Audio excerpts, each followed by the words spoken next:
Pini chiti ni bhai kre trok bhomta arni phuloni constituency ke parlopon phuloni circle office mate asai hemalong ke damtang ni bhai kre plia jo arwe ke jang ajok phuloni circle asai hemalong lang inglum chok. Lasi asai hemalong ke dam ke bangpo sitame kasiksak dokoglo. Laso puthak perang ke tumpen adim humri damsi ahok pet patini ponlonglo. Laso along ipong vet arwe ke jang penta lapuson lang kang lumpon etki isi mang humeme alam lo pusi penang an araratum sitame ningjepon.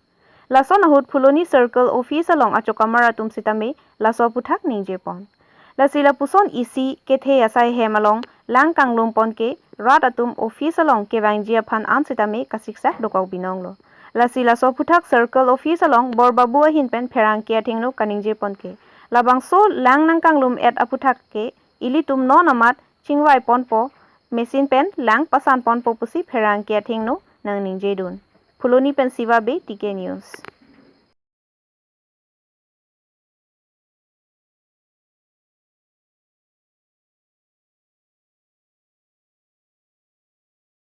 La ini nang itu na revenue office long la bang so nang kan pon ya aku tak nang ni dan PC ini pun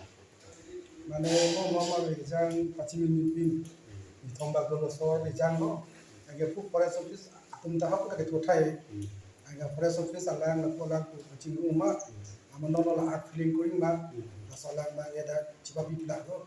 la sira so ala ni thui panon ni chi wai alo la panon la ga mesin non ala bola mesin ji da bola lo la panon la da JCB ta hang lo fulan udah mana bang kita pusat oh pulang kita masih pada sinon dah pilih dapat tanpa ya men nama kecilnya dia lah ya asal lang bang non prajin dan pasang pon ko ya pasang ko non mesin dah fitting pun ko JCB kan ko lagi pasang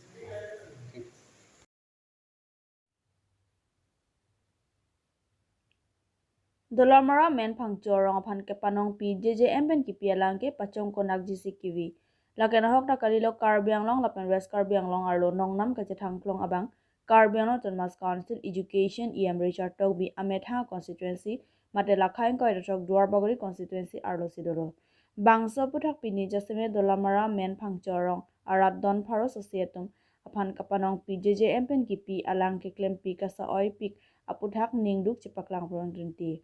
athe bangso pap alangpong kiduke ruipi langso alangsun alongsi dupidam lo bonta kidu alongra kasoi hektik alongsi apap bipidam chot lapen ingchin apap ki binang jedim si plastik apap si bipi chot anwen lapen bangso alangke chiklojoni jontham angpar ke damde pusi hawara tumpe ningjepon lasi bangso sailong ke klem abang mate contractor lapen ese bikatok biatumpan ke klem thupameka jiaphansi pachini lo lapen local MNC mate karbiang Thomas Council Education EM Richard Tok bia phantame nangche langdung ra nang rap thap pusi chuning ri padopon kohora pen ration ingti TK News